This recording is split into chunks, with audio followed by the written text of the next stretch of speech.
ndanezerwa no kuba nitwa umurundi, ndanezerwa uburundi igihugu ca amahoro y'Imana abane namwe mbebe mise mudukurikirana abakunzi ba B-Info News mu nkundire ndabaramutse ndabahe n'ikaze muri kino kiganiro cacu cuno munsi w'inkerezo rya 8 kwezi kwa gatanu no mwaka turimo 2026 muri kino kiganiro cacu cuno munsi turaza kuyakujanye n'amasasu menshi ariko arumvikana utavanyako muri sange aho imigwano igikomeje hagati y'umuhari wa AFC M23 RDF hamwe n'igisirikare cha Congo FARDC nabo bafadikanije kugwanya imitwe y'inyeshamba y'iterabwoba ngaha mu buseruko bw'igihugu ca Congo nkuko amakuru yacu abandanya abivuga. Turababwira byinshi kubijanye n'imigwano y'ikirabera muri Plaine de la Rusizi, ndetse tubabwire n'ubuce bubanze gufatwa n'igisirikare ca Congo FARDC mu migwano ikomeza kubera ngaha mu micungararo y'igisagara ca Uvira. Mu micungararo y'igisagara ca Uvira biraboneka neza cyane yuko umwuka w'inyeshamba z'u Rwanda zigomba kwinjira mu gisagara ca Uvira. Turaje tubabwira ukungene wifashe ndetse naho umugambi wabo ugeze naho uriko urapfira muri rusange. Mu nkundire manze ndabasaba mu fyonesa subscribe ko batarabikora, hama tubandanye tuba benshi kuno rubuga rwa B-Info News. Ndanabasaba kumakinga sure ko makoze like kuri no rubuga, ndetse munaze muri commentaire muduze imitima cyangwa amadarapo kugira ngo dushobore kubana mwa kino kiganiro. Tumaze imisi tubabwira ibijanye n'ibitero by'inyeshamba z'u Rwanda canke n'ibitero bya RDF iriko irategura ku gisagara ca Uvira. Amakuru tumaze kumenya yuko nuko u Rwanda rwashaka gusubira mu gisagara ca Uvira haseje. Mwibuke neza yuko igihe cyose twama tubabwira neza yuko hariko haratutumba umwuka w'intambara, inyeshamba z'u Rwanda ziriko zirapanga kwinjira muri Uvira. Twama tubibabwira igihe baheruka kwinjira, twari babwiye ndetse tubabwira n'uburyo ariko baragerageza kwinjiramo, kandi murabona yuko vyabaye. Ndibaza abamaze gukurikiranira hafi zino ntambara, hariho abantu iyo harimo kuba ikintu canke M23 girikora ikintu babanza kuba barapromotinga M23 itaragikora, nk'abakoresha za X n'ahandi hagiye atandukanye. Biraboneka neza yuko M23 hari ikintu kidasanzwe kirategura kandi ishobora kugaba ibitero umwanya numanya. Muri kino kiganiro mu nkundire twiyagire kubijanye n'imigwano imaze imisi kirabera mwino ndwi yose iheze imigwano ikiraba kandi rutavanyako ku mirongo y'urugamba. Imigwano yasotira kwinjira mu gisagara ca Uvira. Mbega vyarorohe M23 kwinjira muri Uvira canke FARDC vyarayoroheye kwirukana inyeshamba z'igihugu cy'u Rwanda? Hari amakuru ariko aravugwa yuko ku bitero bimaze imisi ngo ari M23 yagavye ibitero ku birindiro vya FARDC. Naganda babwire neza yuko aba bantu bariko barababwira ayo makuru nuko atayatoje neza. Amakuru avuga yukuri avuga neza yuko ari FARDC yumvise uburyo M23 kiritegura mu buryo budasanzwe, haba muri Plaine de la Rusizi, haba muri hariya muri Sange, haba muri Kabunambo, haba muri Kigugwe, bariko baritegura mu buryo budasanzwe. Munyumvirize neza ndakora iki gituma abariko baravuga yuko M23 yagavye ibitero bihenze. Burya FARDC maze kuvyumva niko guca ija hamwe iravuga ati twokuri kugira ngo bino bitero M23 ni gabitero muri Uvira. Munibuke neza yuko M23 yaheruka guhungika indege irarasigwa hejuru hariya mu misozi miremire ya Uvira. Ibi murabizi. Rero FARDC maze kumva umugambi wa M23 wo gutera Uvira, niko guca ari bo nyine batanguza imigwano ho bitwa muri Kigoro, Nyamba niyenze, muri Kigugwe ndetse na Kabunambo. Bimaze kugenda uko abari muri Kigugwe baratanguje imigwano ikomeye cyane, no muri Kabunambo mu nyuma barahavuye baragaba ibitero baradivasinga. Ndetse amakuru y'ukuri yizewe nuko FARDC yahise ifata ubwo buce bwari mwizo nyeshamba, haba Kabunambo, haba Kigugwe n'ahandi hose hariko harabera imigwano. FARDC naganda babwira direction yari ifise yonyene. Mwumve yuko abantu ko arababwira ko M23 agavye ibitero, iyi nkuru batayizeye neza. M23 aho yari isanzwe mu za Kigugwe na Kabunambo yagabwe ko ibitero bidasanzwe. Hari agasereresi k'abazarendo nza kubashirira mu kino kiganiro mu mpera zacu munaza guca mu bikurikirana 5 kuri 5. Rero bimaze kugenda uko FARDC igaba ibitero vy'umuriro kabisa, bimwe vyafunga buso ewana bya bindi bagukubita ukagwa hariya kabisa. Bimaze kubitegura irakubita ikambi yo muri Kivu Inyeshamba yoyo, narababwiye uburyo yangiritse, ukungene abasikare b'u Rwanda bakubiswe bariruka, ukungene abasikare b'u Rwanda bababajwe, ndetse abatari baki bavuye mu birindiro bambaye ubusa bariko barahunga. Wewe woja gutera hama ukava mu birindiro wambaye ubusa ariko barahunga. Munumvirize neza, M23 yaragabwe ko ibitero, ntabwo ariyo yagavye ibitero ngaha muri Uvira, muri teritware ya Uvira. Bimaze kugenda uko muri Kivu barabakubita kabisa, barabakubita baregenyeza, inyeshamba ziriruka. Mwarabonye ibigwanisho, abatarayibona muze muri groupe yacu WhatsApp, ndaza koshira mu link muri commentaire mubone ibigwanisho vyafatiwe ku mirongo y'urugamba, vyafatiye ngaha muri Kigugwe, byari mu maposition y'inyeshamba. Inyeshamba zamaze kuyabangira ingata kabisa, zirutse kujya kwa Francine niyo saba wa munonotse w'umurundi kazi. Rero bimaze kugenda uko ubuce nka Kigugwe, Kigoro, Kabunambo barakubise kabisa, bariruka barahunga, bahungira aho bitwa muri Kajembwe. Muri Kajembwe ni muri Sange, kandi destination ya FARDC yiyi migwano yose kwari kugira ngo yinjire mu Isange ikure y'ibigwanisho. Inyeshamba z'u Rwanda zari zamaze kuba zirunde kugira ngo zitegurire ibitero bikomeye ku gisagara ca Uvira. Ibindi bigwanisho navyo byari ngaha muri Nyangezi. Ibi byose aya makuru twe twamaze kuba tuyababwira. Muri Nyangezi biracyariyo, ariko ibindi navyo byari ngaha mu Isange. Ni naho M23 imaze gukubitwa, ikumva umwokero w'urusasu, yaciye hungira ngaha muri Kajembwe neza na neza muri Mwisange. Rero imigwano guhera ku munsi w'ijigirikeze ryandwi, imigwano yari ikomeye ngaha mu Isange, kandi vyaraboneka neza yuko FARDC ugerageje kumviriza ama message abazende bari baratanga n'aba FARDC bavuga ati turavye ukungene duhagaze muri no mwanya, nta gihe cyo gusubira inyuma, turagomba kwa advancinga neza ku mirongo y'urugamba mpaka twirukanye umwasi M23. Kandi vyaboneka neza yuko FARDC ifise urugamba rudasanzwe bwo kwirukana inyeshamba z'igihugu cy'u Rwanda, kandi barabone ugerageje kuraba ama interview bagiye baratanga yuko hari kidasanzwe kabisa ariko barakora, kandi bategerezwa kwa advancinga 5-5 bakirukana inyeshamba z'igihugu cy'u Rwanda.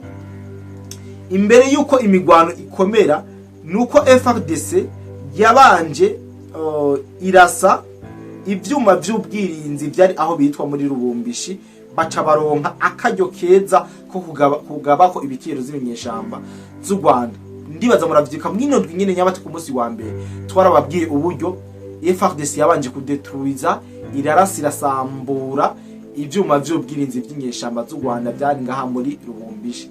Byari ivyuma bimwe byaraba ikirere, ibindi bigakingira indege zabo ziri mu kirere, ibindi navyo bigafasha mu kutakaza kontrole y'indege za FARDC zoba zadugijwe mu kirere hariya muri Sud Kivu, muri Kabunambo. Ama misile yose bari bafise yararashwe, ibindazi yuko mubizi.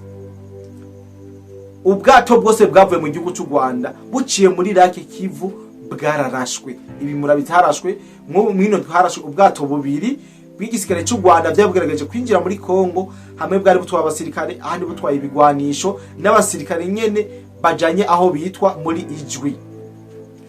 Aya makuru ndazi yeza yuko umuntu wese adukurikirana aba yaramaze kuyafatira canke yaramaze kuyabika. Nkaba ndiko ndabasigurira uburyo ibitero byo kugaba kuri Uvira vyaburijwemwo canke imigambi yabo aho yapfiriye vyankiye. Nike cyatumye M23 itadivansinga, narijya twe twamenye neza yuko yamaze kugomorora aba mercenaires bari muri Nyangezi, abazungu bazi kuguruza amadrone niho bari, ibigwanisho bikomeye niho bari, abanyakenya niho bari, aba Uganda niho bari, aba Sudani niho bari, aba bose bari baje kugira ngo bagabe igitero ku gihugu ku kisagara cha Uvira. Aya makuru ndazi neza yuko twagiye turayaba. Rero burya hamaze kuraswa ngaha muri Rubumbishi ivyuma vy'ubwirinzi, umenga inyeshamba bazi kubise hababara, vyagiye gutuma ibitero vyose FARDC yagiye itegura bigenda bicamo 5-5, maze barahiciye abasikare batari bake, ku buryo umuntu wese adashobora kwibaza uburyo bariko baricwamo. Rero mwumve neza yuko M23 aha muri Sud Kivu imaze kuhatakariza abasirikare barenga amajana 3 mu migwano imaze inondwi. Ibigwano shimaze gufata ntavyo twovuga, abamaze gufatwa amatekwa bose ntabo twovuga. Uru n'uruhombo ni na esheke kuri coalition ya FARDC. Kangungura hari kiganiro nakore ku munsi wejo ndababwira uburyo muri Plene Dora Rusizi canke Plene Dora Ruzizi cyangwa mu micungararo yaho imigwano ngene yari kiragenda. Imigwano mesha zami yari ikomeye ku buryo abantu bose batokwibaza. Ni imigwano yabaye kuva ku munsi wa hirya yejo aho abazarendo bo bakomeje kwa advancinga neza ku mirongo y'urugamba n'ubwo ibice bamaze kwigarurira nubwo yuko atari binini cyane ariko barahasinze inyeshamba z'igihugu cy'u Rwanda zitari ziki.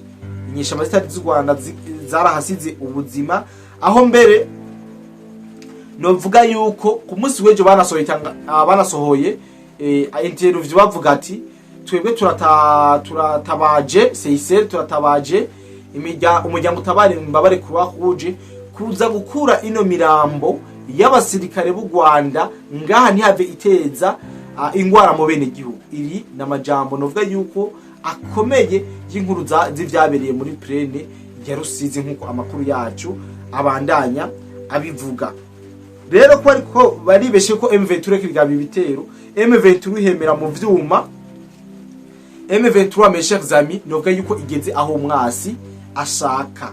Nta bitero bariko baragaba ahubwo bariko barabigabwa ko ibitero aho mbere abazarendo kubijanye n'imigwano y'ikirabera muri Sange bamaze kuba decide baravuga ati dutegerezwa kugera kuwa gatandatu cyangwa kuwa Mungu indwi yose Sange twamaze kwishira mu ntoki ya leta. Ayo niyo majambo muri wazarendo bariko baravuga ndetse biboneka neza ko bafise icizere kidasanzwe cyo gukubita inyeshamba z'u Rwanda zigata zikomoka ngaha muri bino bice zisanzwe zirimo canke zarihagiye nkuko amakuru yacu abandanya abitubwira. Amakuru yazindutse kuri no munsi nuko tutarayamenya neza, murabona ko hakiri kare kubijanye n'imigwano yoba yaraye ngaha mwisange canke yoba yahazinduriye kubera ko niho novuga yuko rusutamiye canke rubangiye ingata.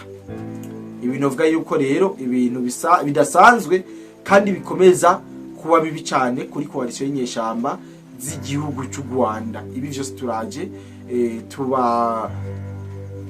tubive hirya no hino tubabwire ukuri kwavyo. Rero kubijanye na Minembwe hoho Minembwe twarababwiye ivyaho. Harabatubaza ati bwana Kodi tubwira amakuru yo mu Minembwe inyeshamba zarahunze izisigaye zicunzwe n'abene gihugu. Simvuze yuko ari M23 or RDF bacunze abene gihugu ahubwo n'abene gihugu bacunze kino giroberi. Ati gute igituma M23 icunzwe n'aba bene gihugu nuko amakuru tumaze kuronka M23 RDF asigaranye ibice 2% vya Minembwe.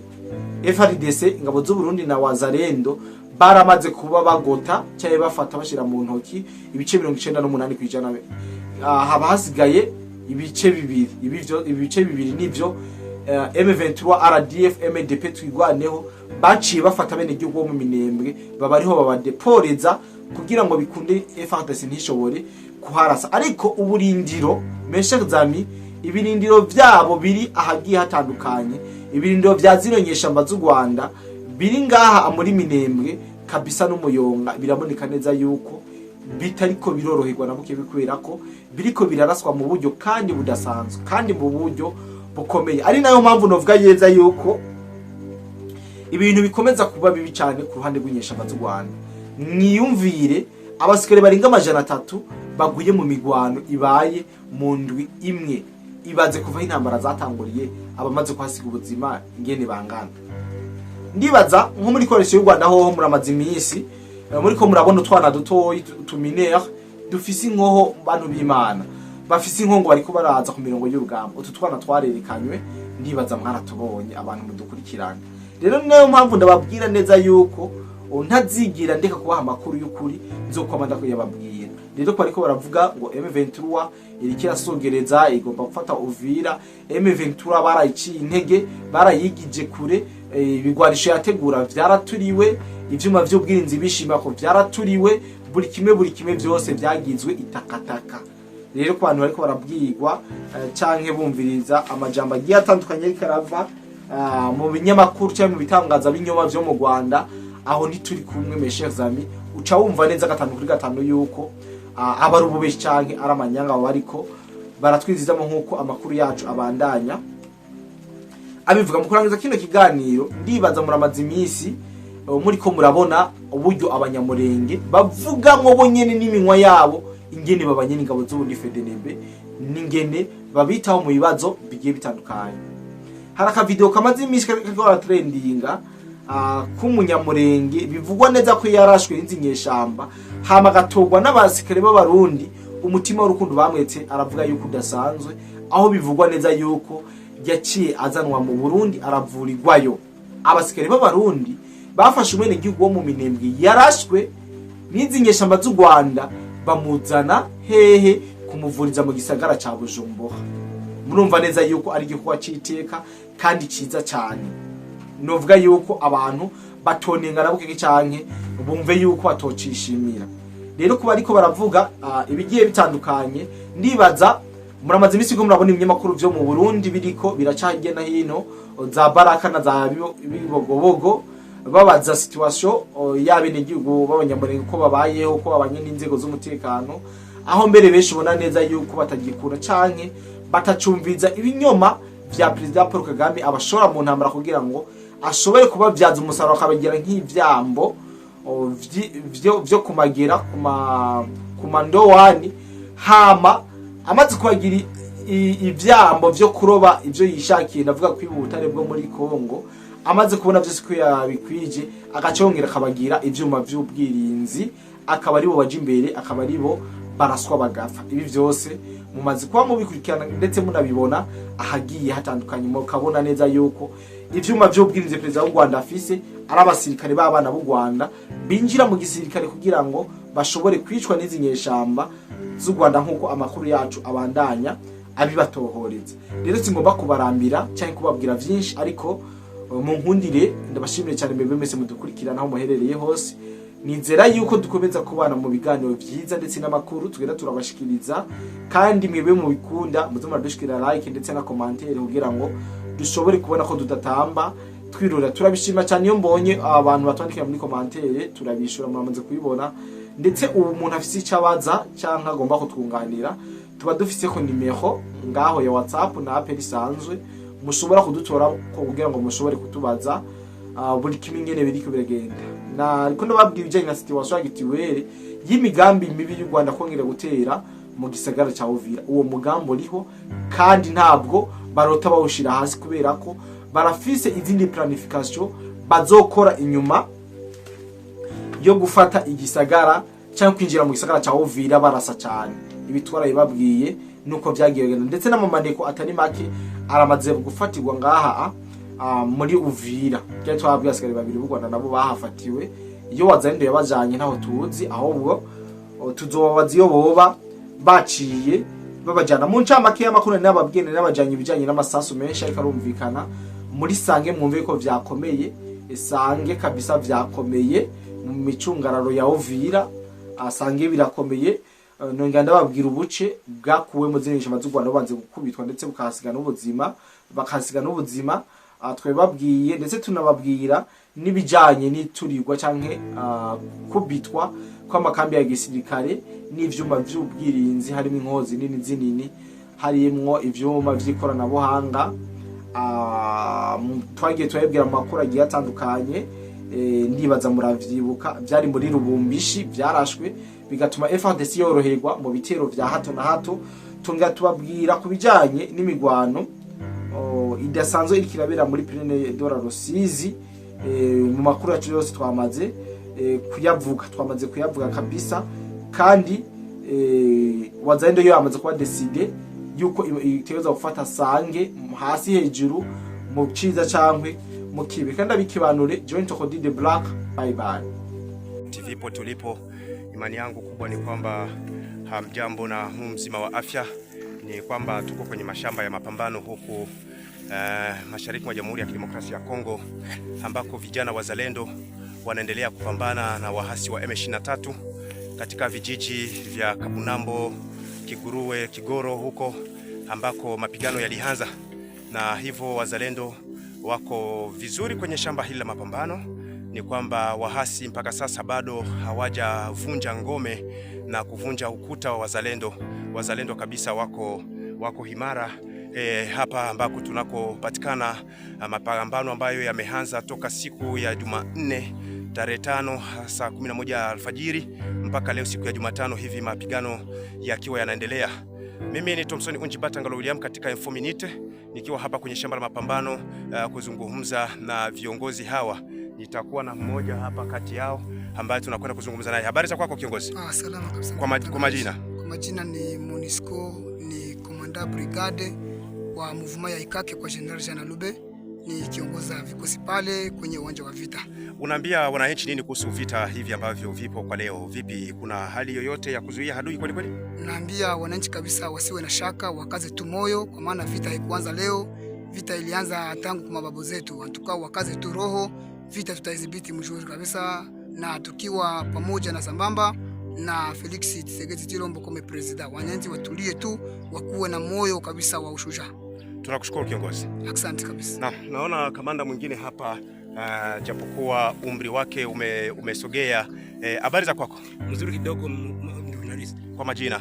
Kwa majina naitwa Komanda Brigade Wangata Kulibende. Wangata Kulibende, mnaendelea kupigana na M23. Unaambia nini wananchi? Nawaambia wananchi wetu wa Kongo, mkaze roho na mche roho fasi moya. Siye adui hata ingia hata siku moja sana turepuse. Tunajipanga sawa sawa kwenye uwanja wa mapambano, na tunaomba tu watu wakuwe kima, wakuwe kalme. Vraiment situation iko sawa, kuna problem. Kwa nini mnapigana msifuate CCLF na mmeambiwa mfanye CCLF? Unajua kama adui ni mjanja. Wakati banaleta bile byabo, adui yeko na jipanga, iko na jiraforce, analeta masharle komba, anakuya ula milima. Na sisi tukaona hapana, si hatuko kwa vile, na sisi tunaenda kujipanga sisi wazalendo kwa ajili ya kupambana na adui. Hatutamwachia hata hapa moya, wala tumwachie wakati ajipange, labda ni kumshambulia tu. Naam, asante kiongozi, tunakushukuru. Mpenzi mtazamaji, endelea kubaki na Iyambaletu TV muda wote. Hapa Thompson Unjibatangalo William katika makala ya 4 minute. Nitaendelea kukudondolea na kuletea taarifa kabisa jinsi vile zinavyoendelea tukiwa huku kwenye shamba la mapambano. Ila pia usikose kufuata makala yetu ya The Big News. Tutakuletea kabisa undani wa taarifa hizi ambazo tumekuletea kwa siku ya leo. Asante. Okay. Woba wifuza kuja gukorera hanze y'igihugu na cyane Dubai. Hariho benshi tumaze kwifashamo. Akabijya kacu tubafasha kuronka visa byoroshe no kubaronkera ubuzi tubaronkera no gukurikira. Ubwubatsi construction, ubushoferi driving, gushikana ibintu ku mukiriya delivering, gukora mu bubiko bunini bw'amasosiyete warehouse, gucungera ingo amasosiyete n'ibindi abo twita aba security. Hejuru y'ibyo tubafasha kuronka visa byihuse kandi ku kabeyi katavuna. Dusange muri Mairie de la Ville, bureau numéro 6, canke mu twakure kuri plus 971 50 88 13 005 canke plus 257 79 90 29 73. Kuronka akazi hanze y'igihugu biroroshe cane, hasigaye amahitamo yawe. Ubuvuzi kama Good Life ikorana na Kivu mu Burundi irabahaye ikaze mwivuza indwara zitandukanye kandi zibabaje, harimo amibe, estoma, umugongo, prostate, amaso, ishano, diabete n'ibindi byinshi. Dusange Centre Ville, Boulevard de l'Icona, numéro 5, urenganye gato ikiraro, mu Kanyosha kujya gatanu hampande y'isoko, no mu Gatumba ku ipoto ya 34, canke mu twakure kuri 67 95 46 56 canke 62 98 83 41. Hamwe na Good Life twitwararika amagara yanyu nka yacu.